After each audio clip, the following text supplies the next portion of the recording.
पढ़ा future independence और आज हम लोग चर्चा करेंगे फ्यूचर कंटिन्यूअस टेंस पर। लिखेंगे फ्यूचर कंटिन्यूअस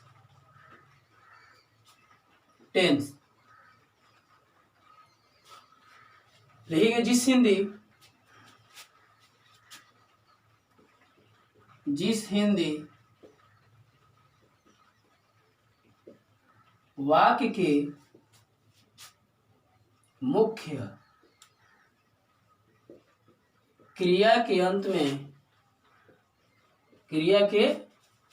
में ता रहेगा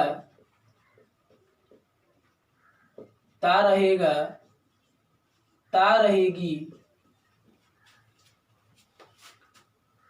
ता रहूंगा ता रहूंगा ती रहूंगी आदि अथवा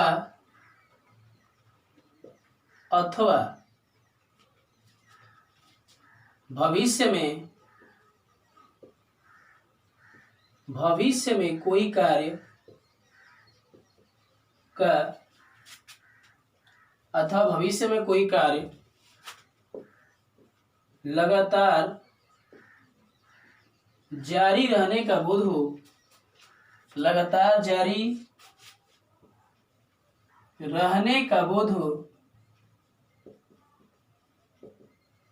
हो तो उसे हम फ्यूचर कंटिन्यूअस टेंस कहते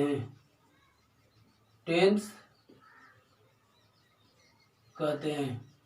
ठीक है, तो आपने देखा कि जिस हिंदी वाक्य के मुख्य क्रिया के अंत में ता रहेगा ती रहेगी ता रहूंगा ती रहूंगी इत्यादि जब लिखा रहे और फ्यूचर में यानी भविष्यत काल में, भविष्य में जब कोई कार्य लगातार जारी होने का बोध करता हो तो उसे हम फ्यूचर कंटिन्यूअस टेंस कहते हैं। अब इसका लोग पहले नंबर पर जानेंगे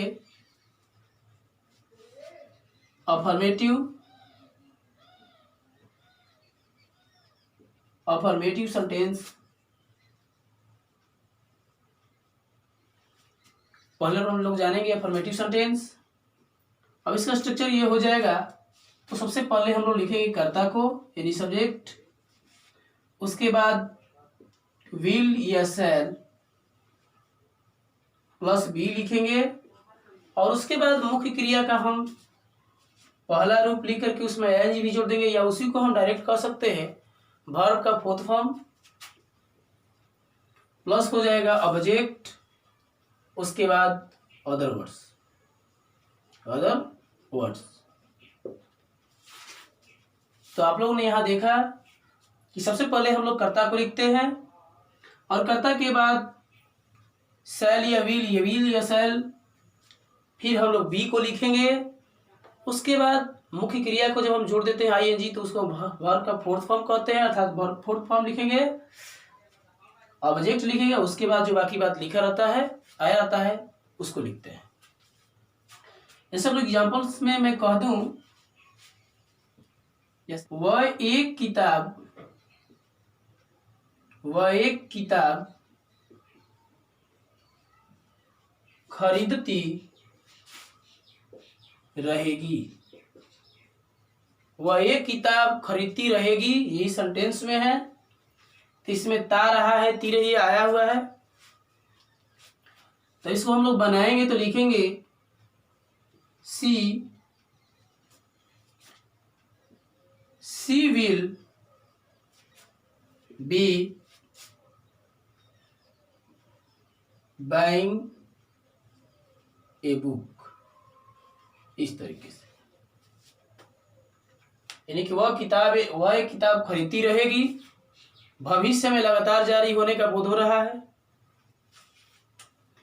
इस तरह से और भी कह सकते हैं वह खेत में काम करता रहेगा, वह खेत में काम करता रहेगा।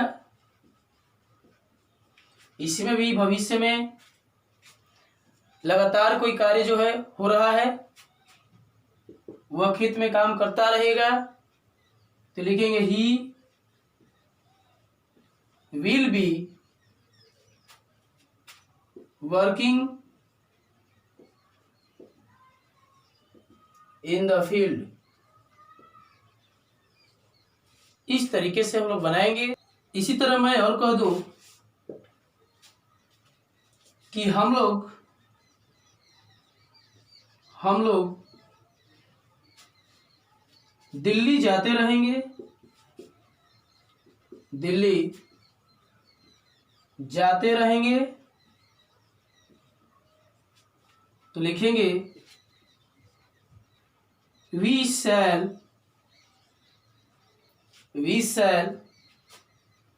be going to Delhi. तो इस तरह से आपने देखा कि इसका अफर्मेटिव सेंटेंस कैसे बनाते हैं। और मैंने पिछले वीडियो में बताया था कि फर्स्ट पर्सन आई और वी हो तो शैल का प्रयोग करते हैं, और बाकी जो कर्ता नाउन होता है उसके साथ हम विल का प्रयोग करते हैं। अब नंबर 2 पर देखेंगे निगेटिव सेंटेंस।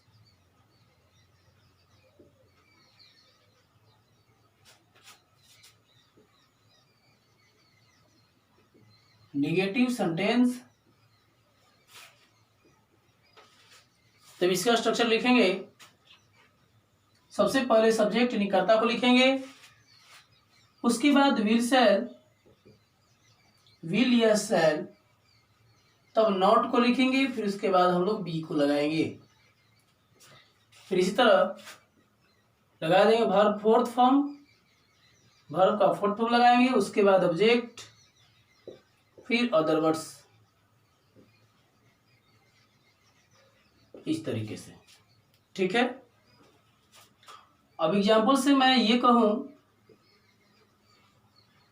कि मैं एक पत्र नहीं लिखता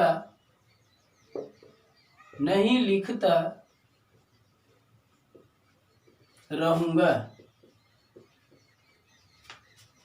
मैं एक पत्र नहीं लिखता रहूंगा, तो इसको बनाएंगे I shall not be writing a letter. या मैं इसी तरह कह दूं कि मैं तुम्हें नहीं पढ़ाता रहूंगा,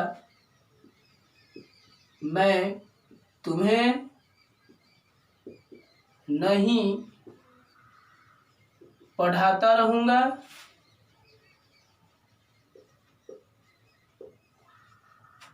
तो इसको भी बनाएंगे I shall not be teaching you. इस तरह से और भी कह सकता है, हो सकता है मैं ये कहूं कि आप लोग क्रिकेट नहीं खेलते रहेंगे, क्रिकेट नहीं खेलते रहेंगे। तो इसको बना सकते हैं हम लोग, you will not be playing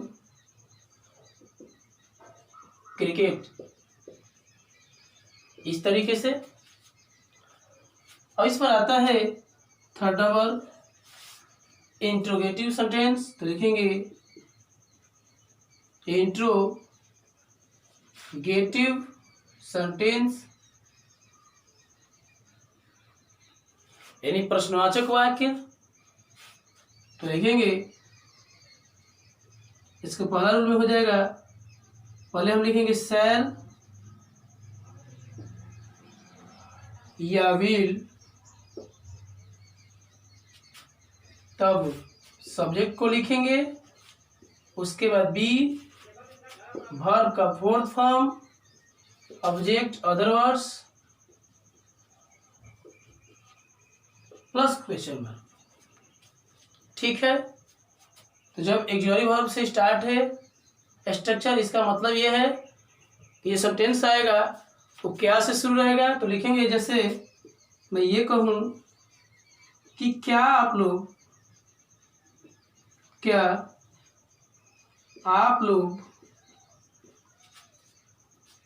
अंग्रेजी सीखते रहेंगे।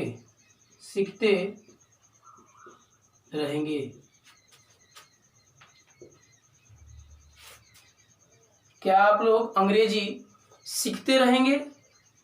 तो हम लोग इसे बनाएंगे कैसे, तो लिखेंगे विल यू बी, और सीखना के लर्न होता है तो लर्निंग इंग्लिश, आप क्वेश्चन मार्क लगा देंगे कि क्या आप लोग कॉलेज जाते रहेंगे। क्या आप लोग कॉलेज जाते रहेंगे। तो इसको हम ट्रांसलेट करेंगे तो लिखेंगे will you be going to college.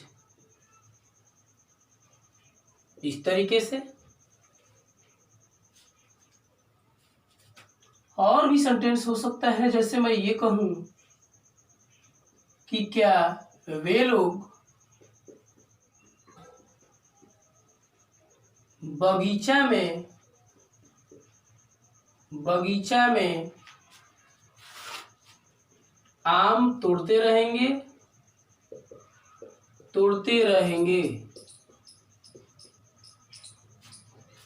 तो मैं इसको बनाऊंगा तो लिखूंगा ये कि विल दे बी प्लकिंग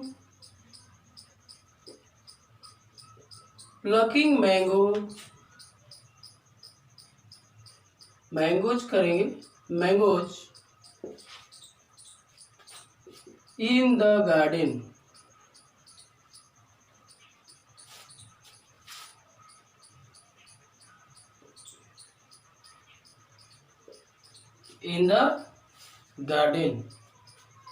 अब इसी पर आता है WH वर्ड, तो लिखेंगे WH वर्ड्स प्लस होता है शैल या will plus subject plus be verb का fourth form, object other words plus question mark को लिखेंगे। तो इस पर एग्जाम्पल मैं ये कहूँ, और आप लोग जानते हैं पहले से ही कि जब WH वर्ड क्वेश्चंस होता है तो क्वेश्चंस जो वर्ड होता है वो बीच से पूछता है। तो लिखेंगे हम लोग कि तुम लोग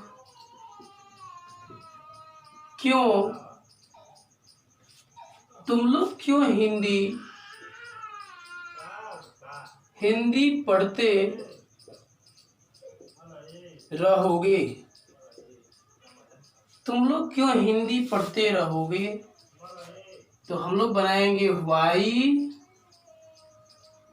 will you be reading Hindi. इस तरीके से। और मैं ये कहूँ कि क्या सॉरी हम लोग कब पटना जाते रहेंगे? हम लोग कब पटना जाते रहेंगे? तो ये बनेगा, तो लिखेंगे when shall we be going to Patna, इस तरीके से।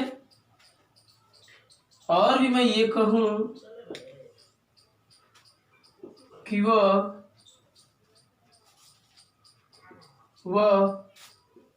कहाँ पढ़ता रहेगा? पढ़ता रहेगा, वह कहाँ पढ़ता रहेगा? तो लिखेंगे वेयर विल ही